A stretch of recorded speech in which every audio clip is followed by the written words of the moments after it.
Muy bien, amigas, amigos, ya estamos con el invitado que le veníamos prometiendo hace algunos días, el doctor Walter Dressler, así que muy buenos días. Gracias por haberse comprometido y haber venido tan temprano al programa, en realidad. Bueno, muchas gracias a ustedes por invitarme. Me he recorrido la República, he venido a Montevideo en auto, apreciando realmente las bellezas que tiene nuestro país.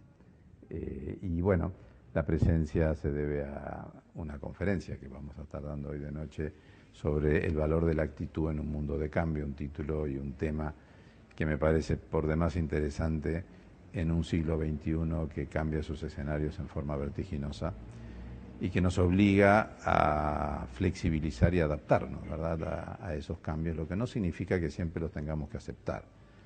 Pero me parece que aquellas personas que mantengan la rigidez y queden apegados a determinadas creencias o modelos de comportamiento, sobre todo cuando esos modelos le conducen a cosechar un fracaso tras otro, están teniendo serios problemas en este siglo XXI.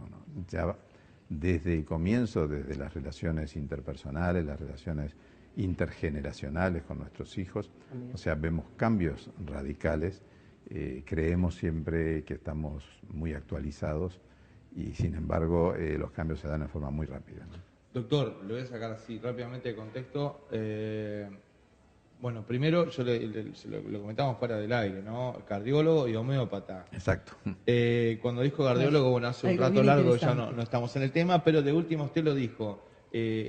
Fui cardiólogo, soy cardiólogo, pero ya no ejerzo, pero dijo algo que tenía que ver con... Claro, que me ocupo de la otra parte del corazón. La otra parte del corazón. Yo quiero preguntarle puntualmente, ¿cómo arranca esta actividad puntual que está desarrollando en este momento? ¿Tiene que haber habido algún clic en su carrera que de alguna forma le orientó para este lado? Sí, en realidad hubo un clic desde el comienzo, en el sentido de que yo egresé de la facultad en el año 1975 con un concepto de la curación, ¿verdad?, que académicamente es perfecto, ¿verdad?, que es la restitución de la anatomía y de la función de un órgano, de un sistema que puede estar circunstancialmente enfermo. En la medicina o curamos o aliviamos el dolor o ayudamos a bien morir, son las tres instancias que un médico puede realizar. Pero ¿qué pasó? Una vez que salí de la facultad, ¿verdad?, y uno empieza a trabajar cara a cara con el enfermo, sin el profesor atrás, sin el médico de sala, me fui dando cuenta, tanto en el consultorio como en la casa del paciente, como en el sanatorio o en el hospital, que más allá del diagnóstico y el tratamiento específico de la enfermedad, de la dolencia o el motivo por el cual la persona viene, había un espacio no explorado, que era el espacio emocional, inclusive en la especialidad de cardiología, que es una especialidad que tiene en algunos momentos algunas situaciones muy críticas y muy límites, ¿verdad? Si yo le puedo explicar a un paciente que tiene el 80% de sus arterias coronarias obstruidas y que debe operarse, que va a hacerse una angioplastia o una cirugía de corazón abierto, pero también tengo que tomarme un tiempo para ver cuál es la repercusión que eso que yo le estoy diciendo, cómo lo toma el paciente, ¿verdad? Sí, claro. O sea, el paciente inmediatamente pregunta, ¿voy a vivir? ¿En qué condiciones voy a vivir? ¿Voy a hacer el mismo de antes? ¿Voy a poder hacer las mismas actividades? Eso me fue perfilando de alguna manera a generar y a crear un modelo de atención un poco diferente a lo que habitualmente vemos, ¿verdad? Porque a nivel de los sistemas mutuales, la obligación era ver 6 o 7 pacientes por hora, con lo cual en 10 minutos es absolutamente imposible conocer a una persona, más allá de dónde vive, el nombre y la edad y el teléfono. La ficha. Exactamente, lo que nosotros llamamos la ficha patronímica. Pero paralelamente con eso yo tuve en aquel momento 19 años un programa radial, cotidiano, de todos los días, que se llamaba Buen Día Salud. Y en ese programa yo los jueves y viernes lo dedicaba a lo que yo llamaba la otra cara de la salud, que era hablar sobre cuál era la influencia de las emociones en la génesis de las enfermedades y en el mantenimiento de las mismas. Eso fue ganando mucha audiencia, lo cual también me fue dando la pauta de la enorme necesidad acerca de esos temas. Cuando llega el año 2000, 2001 y se abate la crisis en el Uruguay, o sea que comienza en Brasil, se traslada a Argentina, después a Uruguay, me pareció que en aquel momento como comunicador, como médico, como ciudadano, inclusive habiendo estudiado gratuitamente en la universidad, tenía la obligación de generar una herramienta que sumada a otras le permitiera a la gente recuperar la alegría de vivir. De ese modo, sin tener ninguna experiencia previa, nace El lado profundo de la vida, que fue mi primer libro, que yo creí que iba a ser el único. Y bueno, la buena aceptación de la gente salió en septiembre del 2002, quizás el momento más crítico desde el punto de vista económico en el país. El lado profundo de la vida es cómo enfrentar y superar las crisis personales. Agotó su primera edición en alrededor de los 20 días. Y eso me estimuló mucho a decir, bueno, voy a seguir hurgando en la profundidad de lo que nos sucede a todos, porque yo me siento un usuario de la vida, por lo tanto a mí me pasa las mismas cosas que a los televidentes que nos están mirando. Seguir buscando temas específicos y desarrollarlos bajo la forma de un libro. De esa manera después aparece Toma un café contigo mismo, sobre la autoestima, Entre tú y yo, sobre las relaciones amorosas, y así sucesivamente, hasta que llega un momento en que se convierte, digamos, prácticamente todo el tema de los libros casi en un 80% de mi actividad, dejando un 20% todavía para el ejercicio de la profesión, porque realmente me gusta muchísimo lo que hago y me quiero seguir dedicando a eso también. Doctor, usted dirige centros también. Sí. Allí por el 1988 yo creé 2 centros, uno desde el punto de vista estrictamente médico, que es el Centro de Medicina del Bienestar, cuya intención fue, a raíz de que yo dirigí durante 15 años un hogar de ancianos de una comunidad religiosa, un hogar de ancianos modelo, que lamentablemente, como todas las cosas en nuestro país de tan modelo que era, tuvo que cerrar al final, ¿verdad? O sea, porque las cosas cuando son muy, muy buenas son muy difíciles sustentarlas. Pero eso me dio una experiencia y una inclinación muy importante a estudiar los fenómenos vinculados al envejecimiento, habida cuenta que yo en aquel momento tenía 40 años y sabía que pasado el tiempo yo también iba a estar en la misma situación. Paralelamente, y hago fuera del contexto, le digo que en Colombia y en Ecuador la tercera edad es a partir de los 60. Entonces, ya el año pasado había estado en Bogotá y había hecho una visita al Museo del Oro. Entonces, cuando fui a sacar las entradas, la señorita me dice, no, usted tiene que pagar una sola entrada. Digo, ¿por qué una sola entrada? No, solamente la de su esposa. Dice, porque usted ya no paga. Usted ya no paga más. O sea, que es una forma un poco abrupta de conocer eso. Y ahora, hace 15 días, llegamos a Bogotá y también, cuando llegamos al aeropuerto para hacer migraciones, debía haber pero fácil 500 a 600 personas de varios vuelos que llegaban. Lo cual, bueno, nos dispusimos a esperar una cantidad de horas. De pronto viene un joven con una identificación de funcionario del aeropuerto y dice, señores, por acá. Entonces, con cierta sospecha, digo, ¿pero por qué por acá? Digo, la gente se va a enojar. Digo, paso por delante con equipaje de mano. Y no contestaba, no decía nada. Dice, usted siga. Y bueno, entonces empezamos a seguir y terminamos en una fila, ¿verdad?, para tercera edad, discapacitados. O sea que se respeta muchísimo el hecho de llegar para ellos a partir de los 60 años. ¿Y eso se entiende como algo positivo o discriminatorio? ¿Cómo se puede tomar? No, es muy respetado por toda la gente. Sí. Digo, yo miraba para el costado esperando algún mensaje negativo.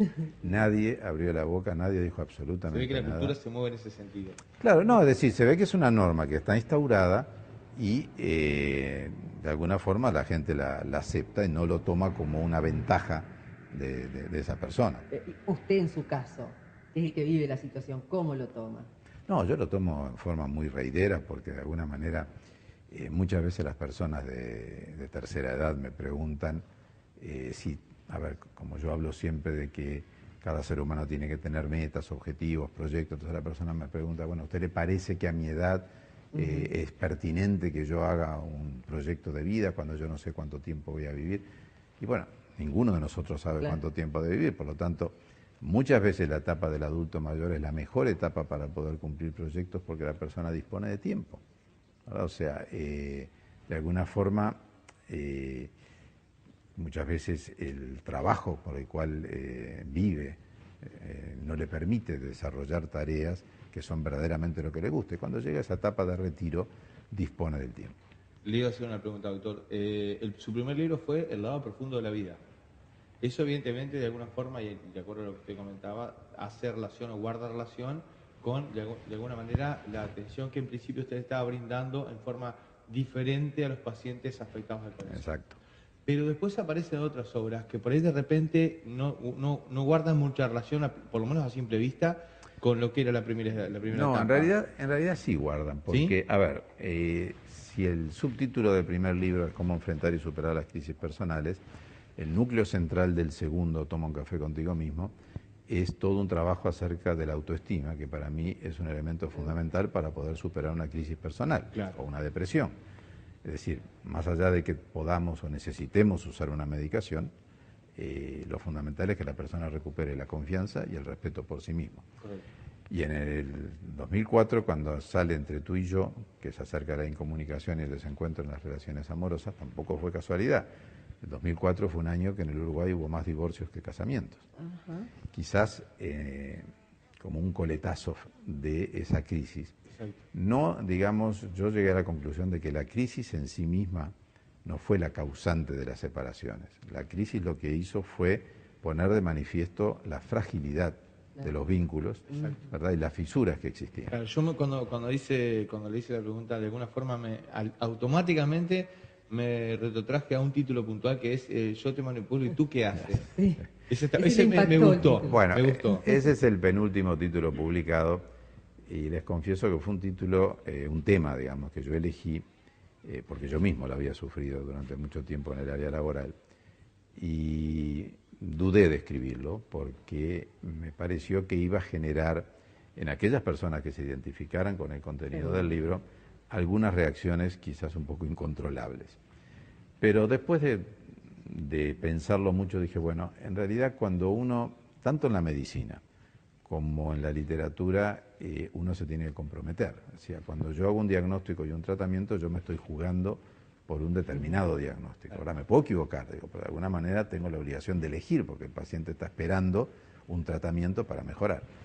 En el caso de los libros es lo mismo, es decir, y yo lo hago de una manera muy visible, o sea, yo pongo mi correo electrónico, al final la gente me puede escribir para felicitarme o para decirme que no está de acuerdo, bueno, cualquiera de las dos posibilidades y yo le contesto personalmente. Al final del libro. Al final de todos los libros. Al final de todos los libros. Está mi dirección de correo electrónico y mi página web. O sea que la persona que quiere tomar contacto conmigo, del Uruguay, de la Argentina, de México, de España, de cualquier lugar, lo puede hacer sin tener que pasar ni por una secretaria ni por una editorial, lo hace directamente. Una bien cortita. Sí. En el caso de que nosotros pongamos después eventualmente el correo debajo, con muchísimo gusto. Por allí, ¿usted responde en forma personal? O sea, puedo demorar un poco. Claro, obvio. Sí, cuando estoy de gira, cuando estoy ausente del país. Es fantástico. Pero me pareció, a ver, que es una forma de que la persona sienta que yo soy un ser humano igual que ellos. O sea, yo me considero un usuario de la vida. A mí me pasan y me pasarán las mismas cosas que le pasan a todos con matices como diferencia un ser humano de otro, ¿no? Cuando usted habla de la relación de los problemas o las crisis con las enfermedades, ¿hay patrones? Es decir, bueno, la persona tiene una crisis financiera, una crisis en el ámbito económico, entonces desarrolla una enfermedad al hígado.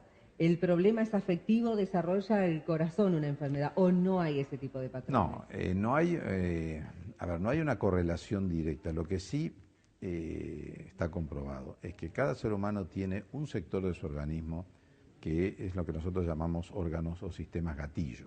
Ajá. Es decir, aquella persona que tiene una crisis financiera, si se llama López, quizás desarrolle una psoriasis. Se llama Fernández, capaz que hace un pico de presión arterial. Y González hace un colon irritable. Es decir, cada uno responde cuando su cuerpo emocional se desborda. Ese desborde se proyecta sobre el cuerpo físico, pero en sectores diferentes de acuerdo a la conformación de cada persona. O sea, no es que determinada situación automáticamente se proyecte en determinado lugar. O sea, cada uno de nosotros tiene un lugar que es más débil, digamos, o un punto de referencia donde se depositan todas esas emociones negativas que no podemos manejar. Muy bien, nos están pidiendo un breve corte. Bueno, vamos a la pausa. Antes del corte, les invitamos a la gente a que puedan mandar mensajes de texto a través del 094-609-811 o vía telefónica 473-41044, y prometemos anunciar obviamente el correo electrónico del doctor, claro, si es que así lo desea. ¿Cómo no? La tanda, ya venimos. Ya volvemos.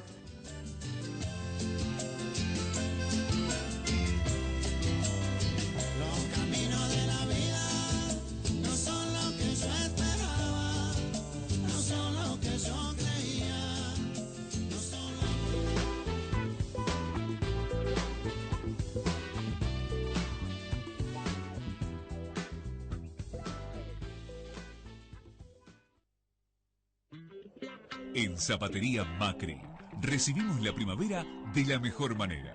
Liquidación pretemporada, totalmente imperdible. Mirá estos ejemplos. Para dama. Gacela Darkness, antes 349, ahora 150. OJ Millennium, antes 349, ahora 150. Gacela Darkness, antes 399, ahora 249. Zapatería Macri, todo el año las mejores oportunidades para toda la familia. Zapatería Macri, en todo el país.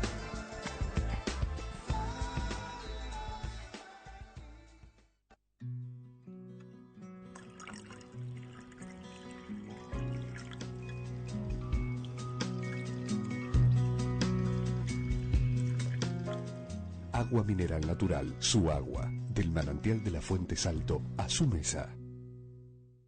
La Triple Nelson en Salto presenta su último disco, Caos Natural. Teatro El Andén, bandas invitadas Anestesia y Mate Marquiño. Sonido e iluminación, Ganzúa Producciones.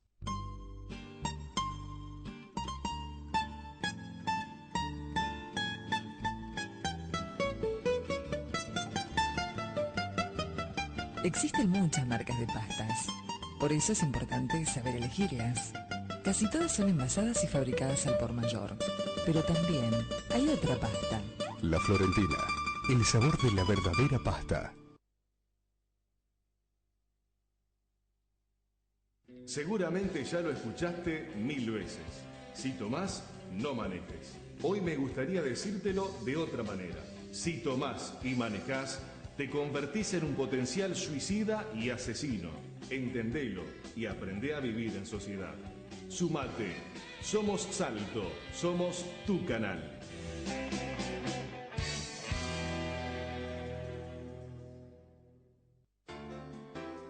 Cooperativa Colegio María Auxiliadora, Centro Educativo Católico, junto con la presencia de las hermanas, proponen a las familias salteñas una educación que armoniza en fe, cultura y vida.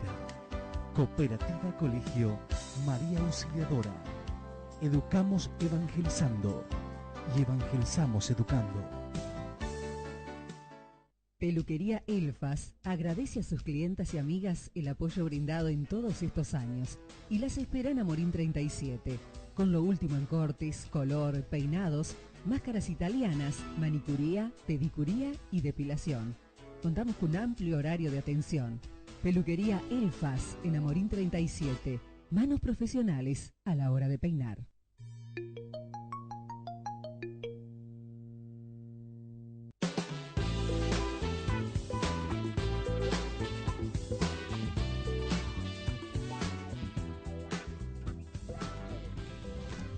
8 de la mañana, 24 minutos, la temperatura en Salto 18 grados, la humedad 79% y continuamos con la entrevista de hoy. El saludo para Nilsa, que felicita por el programa y por el invitado de hoy. Seguimos en la presencia de mi amigo el doctor Walter Dressler. Sí, cada vez que alguien viene acá se hace amigo automáticamente, que no lo conozca, que eso es muy bueno. Le hace falta algunas charlas suyas, siempre tiene problemas. Mirá qué notable, el agradecimiento enorme a la gente de Mundo Fotos, la verdad espectacular la foto automáticamente y bueno, sí. Ya tenemos una de obsequio para el doctor aquí, claro. Para que guarde recuerdo y no se olvide muy rápidamente de nosotros porque debe estar en varios medios de comunicación. Varios invitados se van a llevar fotos de regalo con el Mundo Fotos. Y varios mensajes de texto también a esta hora de la mañana. Antes de arrancar con esta historia, le cuento alguno de ellos. Dice, hola, ¿cómo se llama el doctor invitado? Ya arrancamos. Ajá. Qué buena pregunta porque por ahí de repente alguien enganchó después. Nos enfrascamos en las preguntas y bueno, y agarré empezó el programa, es muy interesante lo que cuenta y además felicitaciones por el programa. Bueno, gracias. Otro mensaje de texto que dice, hola, preguntarle al doctor qué opina sobre los centros cardiovasculares en el interior del país. Gracias, muy buen programa, era necesario. Claro. Que estamos luchando por agarró para otra historia, pero bueno. No, pero es que el doctor está y es bien, cardiólogo. Está bien. Está bien la pregunta. Le contestamos a la gente, a ver qué piensa. Bueno, yo estoy ya bastante alejado de la cardiología hace unos años. Sí sé que ha habido, y lo he comprobado personalmente, porque tuve yo que someterme a una situación de esa naturaleza hace unos meses en Montevideo, pero estaba en Paysandú en ese momento. Creo que la cardiología va creciendo, la tecnología va creciendo de una forma fantástica y hoy en día la mayor parte de los eventos coronarios se intentan solucionar mediante la angioplastia, que es en realidad una cirugía cardíaca, pero con mucho menor riesgo para el paciente y con mucho menor tiempo de acción, ¿verdad? O sea, una angioplastia se realiza en minutos, ¿verdad? O sea, una vez que se detecta que la arteria está obstruida y sí brinda las condiciones como para poder hacerlo. No en todos los casos, sobre todo cuando hay lesiones de más de un vaso, muchas veces se sigue con la cirugía corazón abierto, ¿no? Con los bypass, pero en muchas circunstancias realmente se utiliza la angioplastia y lentamente los centros del interior se van equipando como para no tener que derivar a Montevideo todos los pacientes, ¿no? Ese tiempo es importante, el del viaje. Claro, sobre todo cuando el evento se produjo, hay distintas etapas, ¿verdad? Una cosa es tener una angina de pecho, otra cosa es ya tener un infarto. Cuando ya se tiene un infarto, la situación ya es una emergencia, ¿verdad? Sobre todo por las complicaciones que el infarto puede tener. Nos preguntaban el nombre del doctor Walter Dressel, que es cardiólogo, homeópata, pero ¿usted cómo se definiría en realidad? Qué buena pregunta. Yo en realidad me defino como un buscador.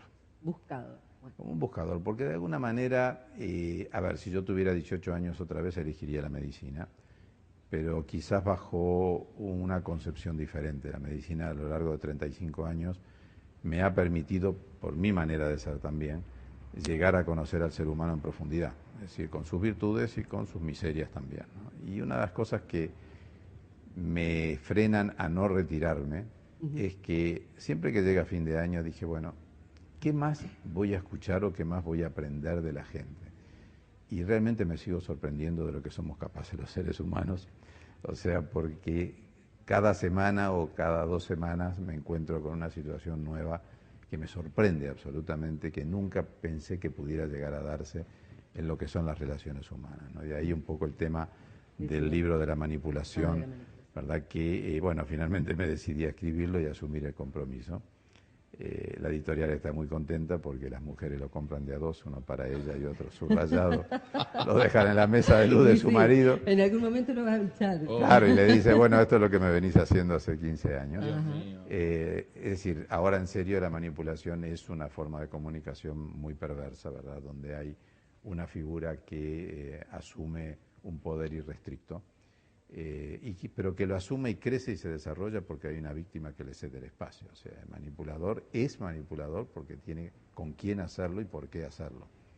Cuando habla de manipulación, ¿se restringe o identifica por ahí algún plano en especial, puntual, o alguna relación especial o puntual, o se refiere a relaciones en general, digamos, padre-hijos, parejas? No, a ver, donde más notorias son las manipulaciones son en 2 aspectos, ¿verdad? Uno, que quizás sea el más notorio, es en las relaciones de pareja, ¿verdad? En los matrimonios, en las parejas estables, y el otro es en las relaciones laborales, con criterios completamente distintos, ¿verdad? Porque en la relación laboral la manipulación está basada fundamentalmente en la necesidad que tiene la persona de su salario y de su manutención, ¿verdad? Entonces allí el gerente, el jefe o el dueño, claro, le obliga a hacer cosas que verdaderamente la persona no quiere, bajo la amenaza de que si no lo cumple va a perder su sustento. En las relaciones de pareja la cosa es bastante más compleja, porque allí aparece una figura que utiliza como herramienta fundamental la agresión, ¿verdad? O sea, a ver, el manipulador, si es un hombre, es un ser encantador, ¿verdad? Que enamora a cuanta mujer pasa por delante. Me gustaría que me diera más rasgos de ese perfil. Claro, o sea, es una persona que no se diferencia en un principio de ninguna otra. Es un seductor, ¿verdad? Porque es la manera que tiene de pescar, ¿verdad? Él va a pescar una víctima y no cualquiera, ¿verdad? Si la persona piensa, actúa y tiene una actitud proactiva hacia la vida, el manipulador sale corriendo. ¿Ah, sí? Claro, el manipulador lo que necesita es una persona sumisa, con muy baja autoestima, donde él pueda hacerle ver que su protección o su pseudo protección es necesaria para que esa persona pueda sobrevivir. Entonces, ¿por qué digo que utiliza la agresión? Porque utiliza el chantaje emocional. Entonces le dice cuando esa víctima le pretende algo, pero algo sencillo, ¿no? Es decir, con todo lo que yo hice por vos en la vida, vos ahora me venís a reclamar tal o cual cosa. Inocula la culpa, ¿verdad? Hace sentir culpable a la víctima, ¿verdad? De querer alguna cosa. llega la violencia psicológica, que para mí es más importante que la violencia física, que es la destrucción progresiva y paulatina de la autoestima de la persona, con mensajes de evaluación, ¿verdad?, descalificativos, ¿verdad?, que le dice, bueno, tú realmente no sos nadie, no has estudiado, no trabajás, si te alejas de mí te vas a morir de hambre. Entonces, ¿qué pasa? A vivir mal un ser humano también se acostumbra. Entonces, una persona a la cual se le repite y se le reitera diariamente un mensaje negativo, termina incorporándolo como una verdad. Claro, la persona termina creyendo que verdaderamente no sirve para nada y que si se aleja de esa persona no tiene herramientas ni habilidades como para responder a los desafíos de la vida. Hasta llegar hasta las situaciones más violentas de esa violencia física, bueno, que yo digo que no es tan importante porque es fácilmente comprobable. La violencia psicológica es mucho más sutil. Y ese manipulador, que era un seductor hasta cierto momento, es decir, cuando las personas comienzan a enfrentarlo, se convierte en una fiera salvaje, ¿verdad? O sea, porque aparte ni siquiera es consciente, en la enorme mayoría de los casos, que está ejerciendo una manipulación. Para él esa es la conducta correcta. Claro, exacto. ¿Que la aprendió? Claro. No, yo creo que en realidad el manipulador es un ser que más allá de su disfraz de persona fuerte, es un ser profundamente inseguro, también con una carencia de autoestima muy importante, pero con la habilidad de cubrirlas, ¿verdad?, con ese manto de firmeza, de seguridad, y que inclusive utiliza muchas veces la desvalorización de su víctima frente a los demás, ¿verdad? O sea, cuando está en una reunión social, es decir, él es el centro de la reunión, la víctima va como el príncipe Felipe 3 pasos atrás, ¿no?, de la reina. Es decir, y la persona termina aceptando eso. Ahora, también hay un grupo de personas que acepta la manipulación porque le conviene, ¿verdad? Porque su manipulador maneja un poder económico importante o tiene un estatus social que le permite interactuar en círculos donde quizás no estando al lado del manipulador no lo podría hacer. Pero la experiencia me muestra que aún así llega un momento en que la persona se revela frente a esa situación. Ahora, ¿cuáles son las herramientas que tiene la víctima para soportar el asedio? ¿Y se puede salir de esas situaciones? Se puede perfectamente salir, pero no de la noche a la mañana.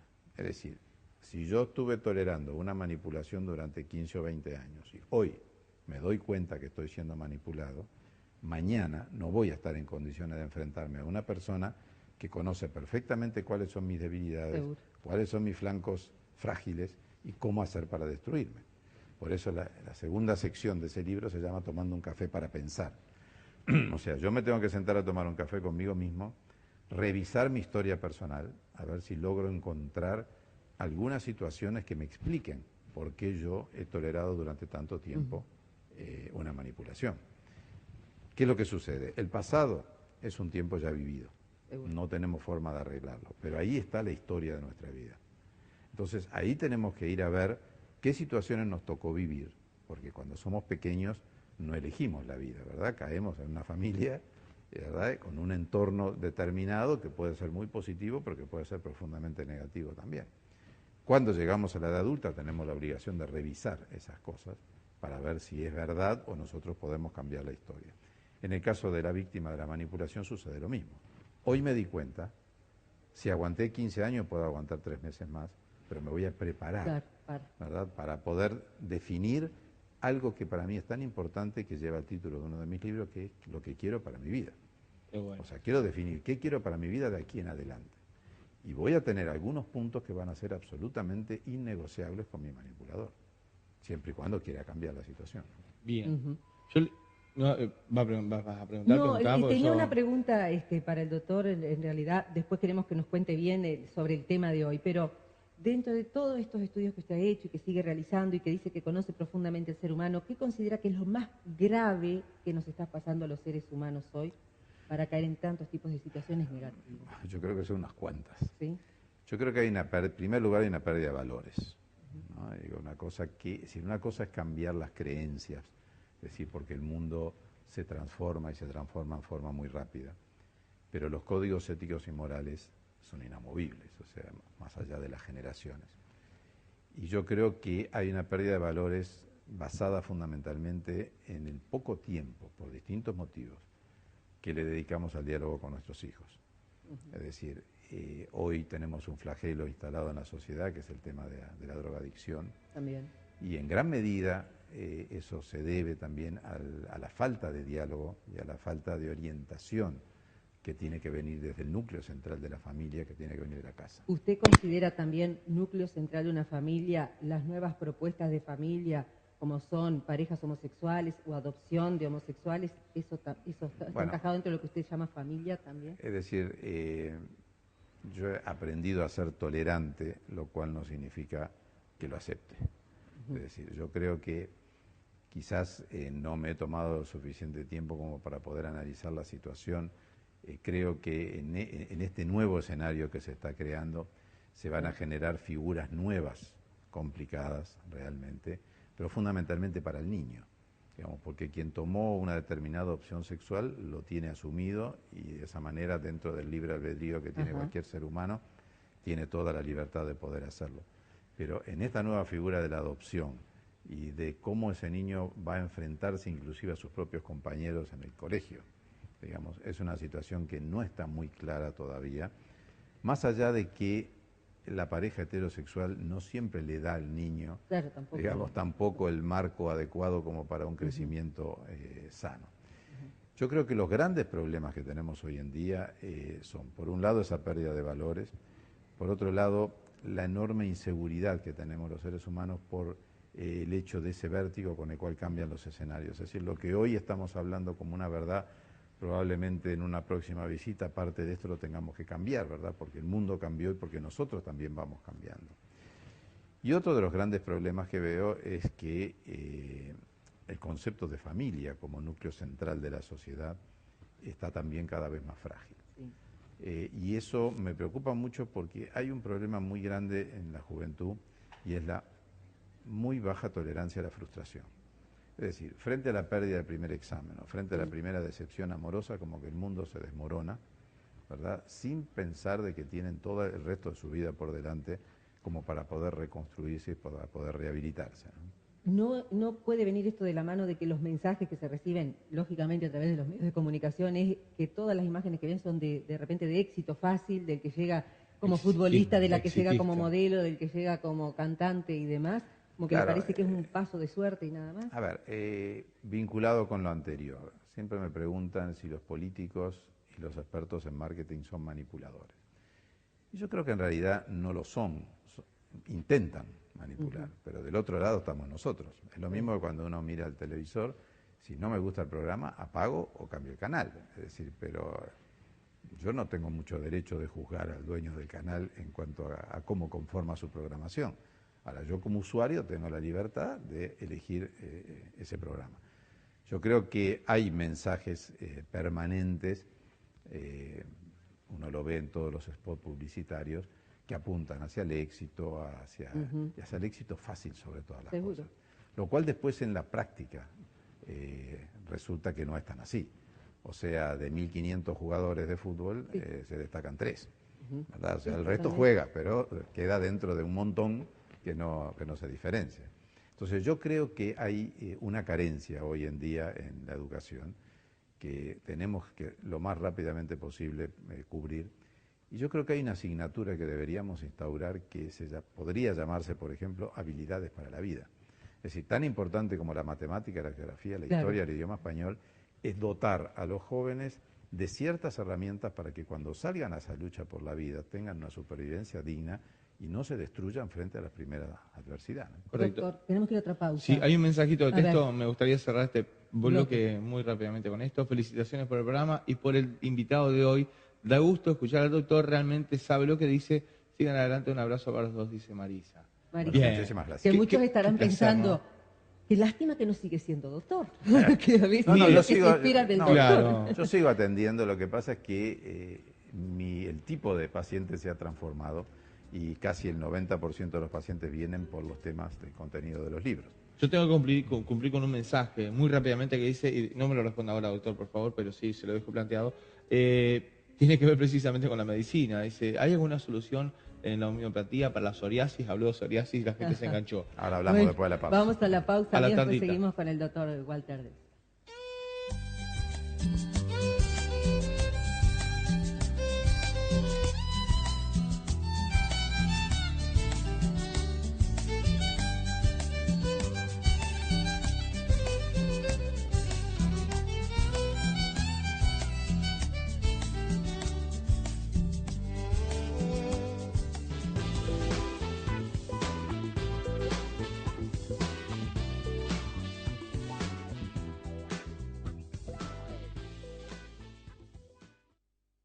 Al pobre doctor lo tenemos, le voy a preguntar esto, contéstenos No, aquello, y en 5 minutos todavía le Es un decimos. acoso que le hacemos, es un acoso. Vamos a tratar de comprimir. Bueno. Primero contestarle a Marisa, fue que nos contestó Marisa. sobre la homeopatía. A ver, el tema fundamental es que no conocemos la causa de la psoriasis. Los dermatólogos más conspicuos plantean las dos cosas. La psoriasis se da generalmente en un contexto de una personalidad muy especial. Pero lo que no se sabe es si esa personalidad es la causa de la psoriasis o si la psoriasis, que es realmente una enfermedad muy molesta y que sobre todo cuando se dan en las damas les presenta una serie de conflictos, sobre todo en la interacción social, si es esa psoriasis la que va generando esa personalidad. Seguro. Es decir, en la homeopatía lo que hacemos es tratar los aspectos emocionales y logramos muchas veces atenuar, no digo curar, porque cuando uno no conoce la causa de la enfermedad tampoco puede hacer un tratamiento específico, ¿verdad? Que es lo ideal. Pero sí podemos atenuar, es decir, cuál es el objetivo, alejar la frecuencia de los empujes y la intensidad de los mismos. O sea, hay que hacer una historia clínica adecuada para saber cómo es la persona y ver cuál es el medicamento más específico. Correcto. El tema de hoy, doctor. Hoy, en Centro Comercial. Centro Comercial a la hora 19, A las 19. El valor de la actitud ante un mundo de cambio. Es un título que yo elegí porque me parece que hoy en día realmente todos los seres humanos tenemos conflictos y tenemos problemas. Y no hay mejores y peores. La diferencia entre unos y otros está en la actitud que uno asume y la jerarquía que uno le da a la dimensión de los problemas. Y eso marca la diferencia, la individualidad y la singularidad entre cada ser humano. Mientras que para algunas personas un determinado problema lo destruye, para otros es su salvación. Entonces eso me ha hecho pensar que el problema fundamental no está en el conflicto en sí mismo, sino en la actitud que cada uno asume de acuerdo a cuáles son sus valores y cuál es su óptica frente a la vida. Es decir, es inevitable que tarde o temprano nosotros nos enfrentemos a algún tipo de problema o algún tipo de conflicto. Y para eso tenemos que estar preparados y saber ver la oportunidad que se nos presenta cuando hay un problema. Si todos los que nos están viendo, y eso lo vamos a hablar hoy de noche, entrecierran sus ojos y miran hacia atrás en la historia de su vida y recuerdan episodios vividos en su momento como fracasos muy importantes, hoy a la luz del tiempo transcurrido seguramente nos damos todos cuenta de que esa situación de fracaso fue la oportunidad que la vida nos presentó para que nosotros pudiéramos tomar un camino diferente. Es así, ¿Lo pudimos ver o no?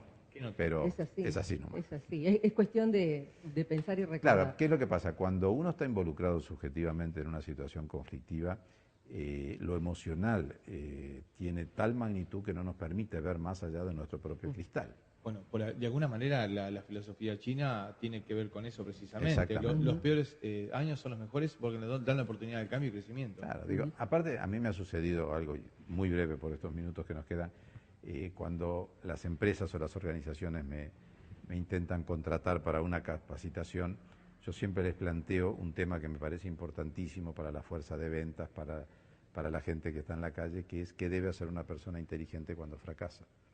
Entonces siempre me dicen lo mismo, usted no puede hablar de fracaso en esta empresa porque acá todos apuntamos hacia el éxito. Pero no hay éxito si uno no aprende a manejar el fracaso.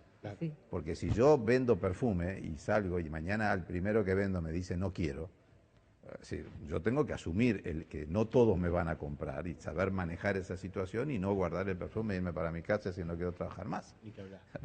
Tu pregunta, la que Sí, muy final. cortita, pero muy cortita, doctor. A lo largo de la escritura de varios libros, evidentemente, mucha gente se habrá identificado con ellos. De hecho, algunos que otro tiene que haber sacado una solución concreta para su caso puntual. Bueno. ¿Tiene alguna anécdota al respecto? Sí, de alguna? tengo una que es la más reciente con Yo Te Manipulo. Yo estaba de gira justamente esto fue el año pasado, estaba de gira en México y recibo un correo de una señora que dijo, usted escribió el libro, lo que me está pasando a mí. Mi marido es un manipulador, pobre marido, sí. Se llevó la mayor parte del cuerpo del mail. Le dije, señora, estoy en México, cuando regrese, con mucho gusto, los veo por separado. No hubo caso, vinieron los dos juntos, fue terrible esa primera sesión, y finalmente me quedé de paciente con el señor. La señora fue a otro profesional, pero manteníamos el contacto directo, ¿no? luego de 1 año y medio de hacerle ver de que en realidad él no era tan manipulador como ella pensaba, sino que era la inversa en realidad, lo cual me generó realmente algunos momentos de mucha tensión. Había una separación de por medio. Bueno, hoy en día han inaugurado una nueva casa, han comprado una casa y hemos elaborado un nuevo contrato, digamos, que también es muy importante porque las parejas van cambiando a lo largo del tiempo, porque las personas cambian. Entonces el contrato inicial de 20 años atrás ya no es vigente hoy en día, porque yo soy diferente, porque tengo deseos y necesidades distintas. Entonces hay que mediar, ¿verdad? Para que cada uno, no para que uno le gane al otro, sino para que cada uno reconozca cuáles son sus propios errores y cuáles son sus propias virtudes y tratar de compatibilizar ambas. Por una cosa muy sencilla, que la vida se vive una sola vez. Claro. O sea, no vamos para atrás, vamos para adelante. Qué placer, doctor, muchísimas gracias a ustedes, por la favor, paciencia, por la invitación. atención, por contestar todo. Ya lo comprometimos al doctor porque después de aquí nos vamos para la radio y lo vamos a llamar desde la radio También. con algo muy puntual. Seguramente lo vamos a estar informando. Muchísimas gracias, en serio, porque aparte seguramente a mucha gente que está de otro lado está ayudando. Claro Bueno, que sí. Y lo pueden con mucho escuchar. gusto y bueno, los espero a todos los que quieran acompañarnos hoy en el centro comercial.